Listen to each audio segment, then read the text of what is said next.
This is called the show. If you didn't know, this is called the show.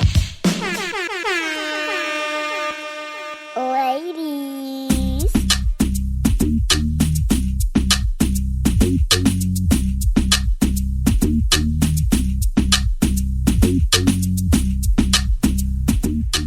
Good afternoon. Happy Thursday. My name is Elizabeth Meza, and you are listening to the show. How did everyone do yesterday for Workout Wednesday? I hope you guys got your workout in. Today's Thursday, which means that you need to also include something in to follow up with your Wednesday workout. I think many of you guys already know this, but I just started working out again. I used to work out. You all know this. I'm just going to run through it really quickly. I used to work out. I stopped because I had an injury. I'm back with my trainer, and I love working out with my trainer. He kills me every time I do my workouts with him. We do boxing. I haven't done any kickboxing because I'm still sort of nursing the injury that I had. It feels better, but it's so nice to get back into working out with him. It's like my head, my brain just feels like it's getting oxygen. I feel like I can function better. It feels so normal. You can follow me at Elizabeth Meza, and if you miss any of the shows, make sure that you go to elizabeththebarracuda.com and you can download them and listen to the back shows. And also the show's replay. I need to post because I have a new schedule for my re-airs for Wednesdays and Thursday show. I will post that because I just off the top of my head, I don't have the date. I'm almost positive my Wednesday show re-airs on Saturday at noon and then Sunday at 6 a.m. And I think Thursdays today, I believe it's Sunday at 8 a.m. Pacific, and I'm not sure, and it's Friday, but I will get you guys the dates. So you know when it's going to re-air in case you miss it live. Then you've got like 2 more days to catch it. And if you don't catch it then, catch it on elizabeth@barracuda.com under show archives. And I'm so excited. A lot of you guys were very excited, looking forward to having Shannon Colleary. He's a Colleary? Yes. It's Colleary. Colleary. O'Leary with a C. Oh my goodness. So I messed up your name. Oh my gosh. Don't worry. You are the only person, you would have been the only one to get it right. So it's fine. Oh wow. Don't worry. Okay. She's an author, sexpert, and blogger, and also a relationship dating coach. Yes. I am so excited to have you. I'm happy to be here. And you know, it's like you actually were dating, like for 10 years I was reading. Yes. That you, God help me. just like you dated. Yeah. Dated. Yeah. But yep. I was out there in the wild dating war theater for many years. Yes. Wow. And then how did you finally get to the point where you decided like, okay, you know what? I've gone ahead and mastered the game. Right. And now I know like what to look for.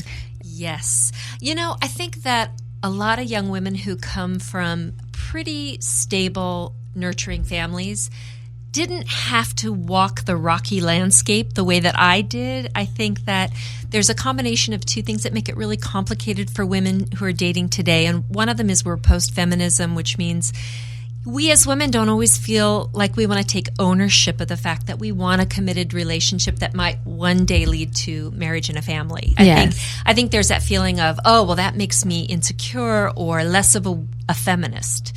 So there's that. And then when you add to that somewhat of a dysfunctional background, you have young women who think that their only value is in how sexy and attractive they are. You know, and we get that in the media as well. So for me, I had to date a lot of men and do it very badly. I had a bad picker. What's a picker? Well, a bad picker, meaning I would walk into a club and the sexiest guy in the room I would be drawn to. I always say that my vagina could walk into a room and pick the one guy that had just gotten out of Rikers after a 20-year stint. And my vagina would be like, that's the guy. Oh my God. God. Like she had absolutely no common sense whatsoever. Wow. And I had to reprogram her because like a lot of us, like I say, from dysfunctional families are, and I can say the same for men. I'm sure there are men who walk into a crowded room and their penis is like, I love her, even if she's an insane, witch that will drive me insane, kill me. And what happens is we often are sexually attracted to people who mirror our upbringing. And if it's a good one, Wow. you might have more equilibrium with kind of a more low-key person. And Yeah. if it was wild and woolly, like my background, which I would not change for the world, but my mom was married 4 times, and I went through all those marriages with her, and Oh my some of them were goodness. amazing. I got to live on a sailboat for a year. Just a lot of unusual adventures. But when it came to dating, by the time I was in my early 30s, I realized, I'm not a wild child anymore. Yeah. I'd like to have a family, and I want it to stick.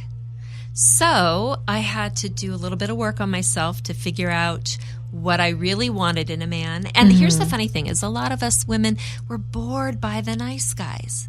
You know what I mean? It's Yes. like you want the exciting, dangerous bad boy. It's like the James Dean thing.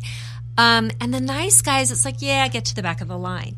But I do think that those values shift a bit as our biological clock kicks in. Right. And I hate to say it, we do have that clock, and men don't necessarily. Yeah. They got a good 10 years past us before they think about that stuff. So I did a lot of work on myself, and what I do now is help clients that are in similar situations Yeah. that want to make that change. I help them make the change. In your book, 6 down and dirty types of men to spring clean from your life, and 3 tips to keep them away. Well, actually, I just wrote a book called She Dated the Asshats but Married the Good Guy. Yeah. But this article is live on Huffington Post right now, and it's already getting a lot of shares. But I was thinking about spring and how we always have to, throw those old dusty rugs out and bang them and stuff. And I thought, wow, this might be a good time for people that are dating the wrong person to take a look and Yes. figure out, is this someone I need to spring clean from my life? So yeah, I have a few of those men I can tell you about. How do you know, like for people that are listening, especially, because I do have a lot of men that listen. Sure. And they always say it's like, how do you know how to pick the wrong, like how to pick the right women per se, like, stay away from like the wrong Absolutely. women. Absolutely. How do you do that? Well, it's always when a beautiful woman is giving you the eye, Yeah. it's hard to resist that. And I think for men, and it's the same for women, these are the types to avoid. So I call the first type Mr. Need for Speed. Yes. And it can be the same with a woman, which is they almost want to snort you like a drug. They have never met anyone so wonderful. They want to be with you. They want to spend all their time with you, mostly in your apartment, nowhere public. And you're thinking, they try to shake you up and make you into instant girlfriend or instant boyfriend. I remember talking to this one male client, and it kind of broke my heart. He said, I don't know what happened. He said, the night I met her, I was the best guy in the world. And for 2 weeks, we never left each other's side. And she was already wanting to move in and asking me to come home and meet her family in the holidays. And he said, and then 2 weeks later, she was gone. Wow. So I think if you're dating and you feel someone just so taken by you, Yes. and they're, like I said, kind of treating you like a bump of cocaine. I mean, honestly, Yeah. just trying to snort you. Take a deep breath, take 2 steps back. It's hard to be emotionally sober when we're dating because hormones are fueling so much of it, especially when you're young. But if you don't want to get burned, slow it down. That's what I would say. Yes. I have, one of my listeners did send me a question because he is out dating right now. Oh, dear. And yes, and he did say, he made comments and said, it's really hard to find, the right person. And sometimes, when he thinks he has a woman, he said they're always like really like nasty, like he just not, so he had a few questions. I'm actually scrolling through my feed right now. Okay, here he is. So Nick, this is what he had. He wanted to know. He's like, I'm nothing like the guys to scrape off your life. So how do I find the right woman? Here's what I would say. Well, just the fact that he mentions that they can be nasty and critical, here's the funny thing. It always boils down to how we allow ourselves to be treated. Yeah. And so when we meet someone who we're intimidated by, maybe we think they're too good looking for us, or too sexy for us, or too smart for us, and we come in with a sense of being lucky to be there. People can smell that.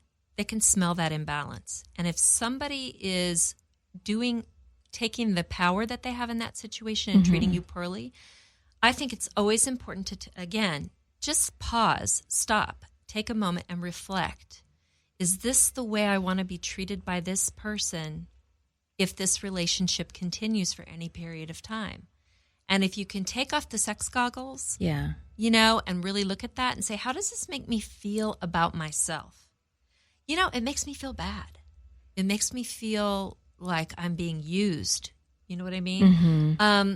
You have to have your own back. You have to be your own best friend. And it's hard to do that, especially when we're intoxicated by someone and it's really new. Yes. And so many of us are coming into the romantic world with all of our childhood vulnerabilities, and we're super vulnerable.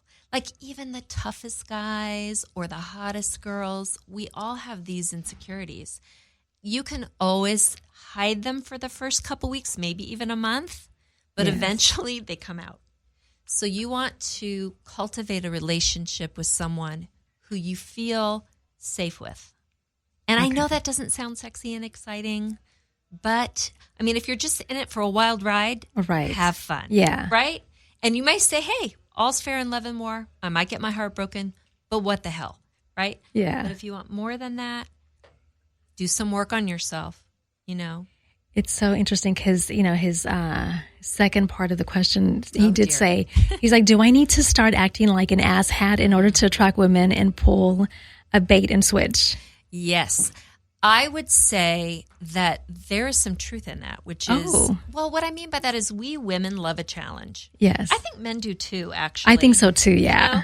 And I think what happens in the beginning of the dating situation is it's a little bit of the fun of the chase, I used to be like a guy, meaning I had 2 very long-term relationships where I was with an asshat who treated me poorly and my self-esteem diminished. So I had 10 years of 2 different relationships. But I was always on the other side of the coin when I wasn't with those guys. And I remember this one young man I dated who's probably, if he were listening now, he's like, you were such an asshat. I felt I had a lot of power over him. Yes. And so I'd test him. I kind of treat him badly every now and then. And he'd throw a big tantrum about it. But then he'd never walk away. Yeah. So it's called head games. I was immature, broken, didn't know how to treat someone kindly. So, I think young people, first of all, you're young. Yeah. You still don't really know who you are. You're coming in with all of your youth, your immaturity, your wounds, and your hormones. And it's a kind of a wild mix. But what I would say to him is stay true to who you really are. Because what's going to happen eventually is when these ladies start getting older, they're going to be looking for the good guy. They're not going to be looking for the guy that's dangerous when they're pushing 30 and they want to have a family. He also wanted to know, like, for himself or like somebody else, like, what type of dating sites do you suggest for somebody that is looking for a permanent relationship, somebody that they can grow old with? Well, something I got married before there were dating sites. Yeah. How did you find him?